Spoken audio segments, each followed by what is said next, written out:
오늘은 달러 자산을 보유해야 하는 이유에 대해 말씀을 드리겠습니다. 모두들 가계부채가 큰 문제라는 얘기는 들어보셨을 것으로 생각됩니다. 우리나라 가계부채 비율은 2021년 말 기준 GDP의 106%로 주요국 중에서 가계부채 비율이 압도적으로 높습니다.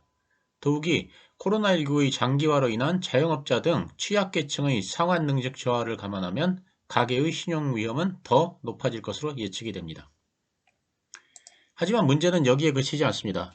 가계부채가 많다는 것도 문제지만 실상은 이 수치가 현실을 제대로 반영하지 못하고 있다는 것이 더 문제입니다. 첫째, 개인 사업자의 부채가 기업 대출로 분류되어 가계부채에서 빠집니다. 예를 들면 식당을 운영하는 자영업자들은 개인 사업자입니다. 그러면 사업자가 되어서 가계부채가 아닌 기업 대출로 분류되고 있습니다. 하지만 여러분들도 식당을 운영하기 위한 대출이 가계부채가 아닌 기업대출로 분류된다는 건 넌센스라고 생각하실 것입니다. 개인 사업자의 대출은 분명히 가계부채임에도 불구하고 현실에서는 이를 반영하지 못하고 있습니다. 둘째, 임대보증금 채무가 사적 채무라는 이유로 가계대출에서 빠졌습니다. 하지만 이 규모가 어마어마합니다. 임대보증금 채무란 전세금을 말합니다. 결국 개인 사업자 대출과 임대보증금 채무를 반영한다면 전체 가계부채는 GDP의 106%가 아니라 160%에 이를 것으로 추정됩니다. 106%만 해도 가계부채가 세계 최고인데 160%라면 우리 가계부채는 정말 심각한 수준입니다. 그나마 다행인 것은 정부 부채가 2020년 말 기준 45%에 불과하다는 것입니다. 하지만 여기서도 간과하는 부분이 있습니다. 바로 정부 출연기관의 부채입니다. 정부 출연기관의 부채도 결국은 정부가 갚아야 하므로 정부의 부채로 봐야 합니다. 현재 정부 부채가 1000조라고 하는데 정부 출연기관의 부채가 500조 정도로 추정됩니다.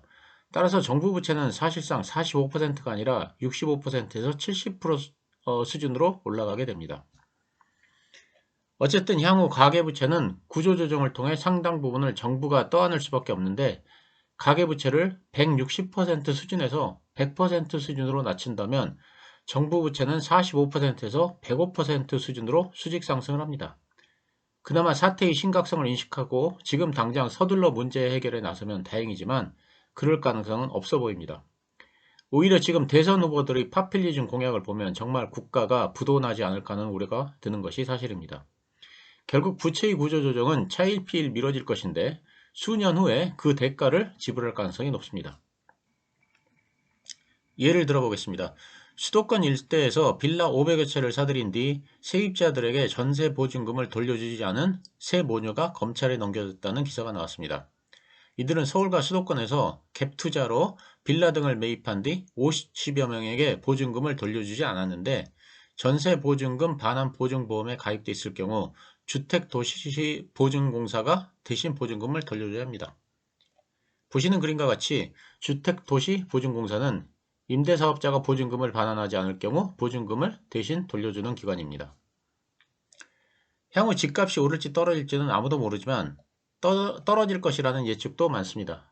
만약 집값이 떨어진다면 앞의 기사와 같이 보증금을 돌려주지 못하는 깡통 전세가 많아질 것이고 전세금 반환 보증의 사고 금액은 크게 늘어날 것입니다. 실제로 주택도시보증공사의 전세금 반환 보증 사고 금액은 2021년 8월에 이미 2020년 전체 총액을 넘어서고 있었습니다. 결국 이는 정부 부채의 급증으로 연결될 것인데 만약 이렇게 돼서 부채 비율이 높아진다면 외국의 투기성 자금이 이를 그냥 넘어가지 않을 것입니다. 즉 이런 요인들이 겹치다 보면 경제가 위기로 치달을 가능성이 있습니다. 참고로 임대보증금 규모는 약 864조 원으로 추정되는데 이는 GDP의 44% 수준입니다. 경제 전문가들은 우리나라 제조업의 경쟁력이 높아 무역수지 흑자가 지속될 것이고 펀더멘탈이 튼튼하기 때문에 경제위기에 빠질 가능성은 거의 없다고 말합니다. 하지만 경제위기는 펀더멘탈과는 다른 문제입니다. 대다수 국민들은 인지하지 못한 채 넘어갔지만 코로나19로 공포에 휩싸였던 2020년 3월 말 우리나라도 치명적인 외환위기가 발생할 뻔했었습니다. 지금 보시는 글은 삼성금거래소에서 작성한 3월 19일 환율 마감 현황입니다. 그날의 상황을 간단히 정리하자면 코로나19로 인한 공포가 극대화되어 달러 수요가 폭증했습니다. 달러에 대한 폭발적 수요가 몰려 2009년 이후 달러 가격이 최고치에 도달했습니다. 외환시장에 엄청난 공포감이 몰려왔습니다. 은행마다 가지고 있던 달러들이 전부 바닥났습니다. 그날 달러 상승 압력이 폭발하여 호가 공백이 발생했고 패닉 장세가 연출되면서 환율은 1296원까지 치솟았습니다.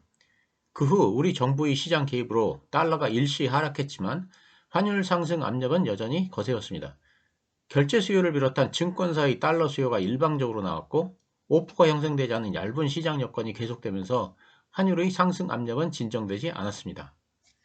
결국 장 막판까지 외환당국의 개입으로 환율이 1300원 아래에서 종가를 형성했지만 사실상 환율의 고점 논의는 무의미하다고 하였습니다. 한 외환딜러는 오늘 환율 움직임은 오퍼 공백까지 발생하는 과거 위기 때의 흐름과 유사하다라는 말도 했습니다. 그러면서 현 여건을 고려하면 환율은 더 오를 수밖에 없다고 하였습니다.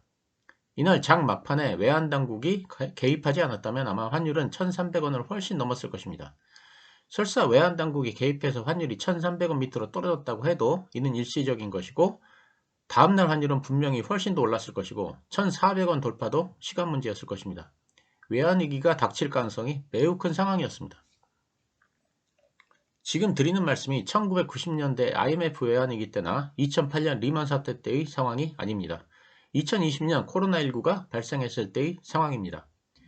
그 당시 우리나라 경제 상황이 얼마나 심각했냐 하면 만기가 9개월 남은 대한항공 채권에 30% 금리가 붙어도 외국에서는 아무도 거들떠보지 않았습니다.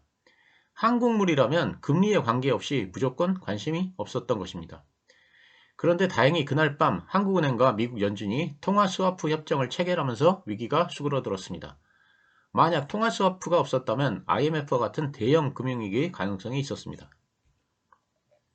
경제의 펀더멘털과 관계없이 외환위기가 발생하는 이유는 환율 변동이 단기적으로 치고 빠지는 자본거래의 영향을 크게 받기 때문입니다.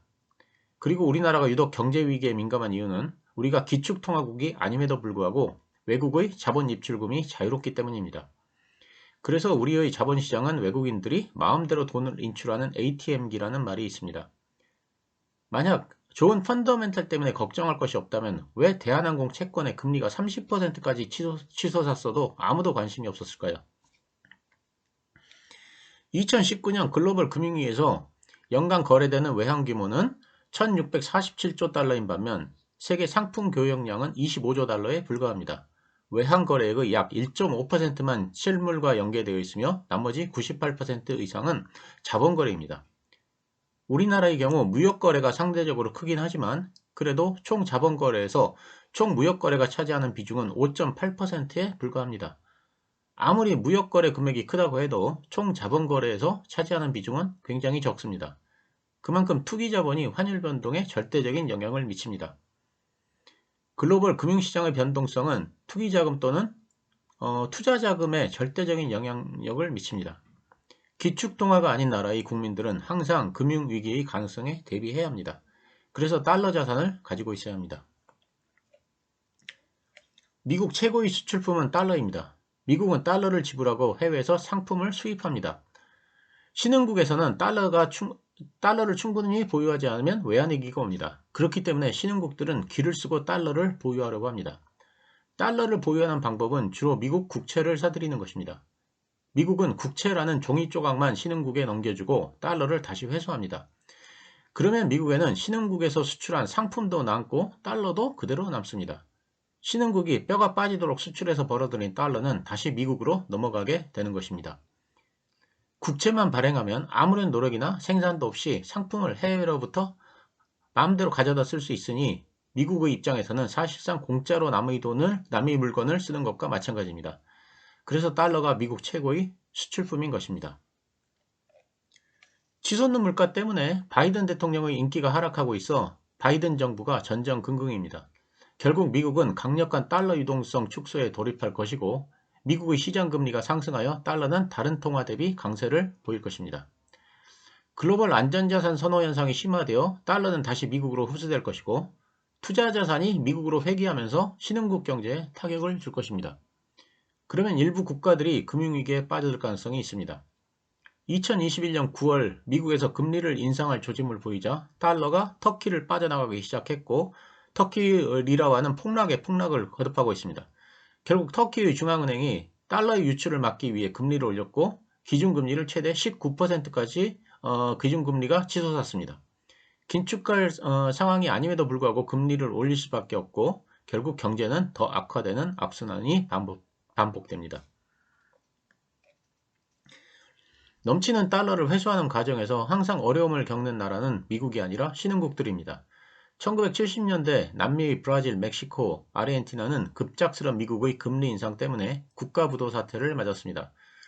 1990년대에는 미국이 금리를 올리자 아시아 국가들에서 달러가 빠져나갔고 우리도 IMF 외환위기를 맞았습니다. 2008년 리먼 사태 이후 미국 경제가 회복되면서 가장 큰 타격을 받은 나라들은 그리스 등 남유럽 국가들이었습니다. 미국이 금리를 올리고 달러를 회수할 때마다 신흥국들은 항상 경제 위기를 겪어왔습니다. 지금 미국의 금리 인상이 임박합니다. 이번에는 다르기를 바라지만 동시에 대비도 해야 합니다.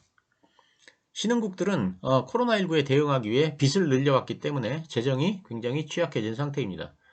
더구나 동남아 국가들은 델타 변이에 의한 감염 때문에 2021년 여름부터 생산 활동을 중단했었고 수출의 중단에 따른 외환 사정의 악화를 염려할 수밖에 없는 상태입니다.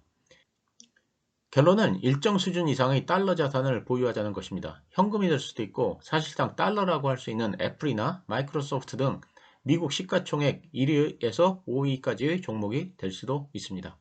감사합니다.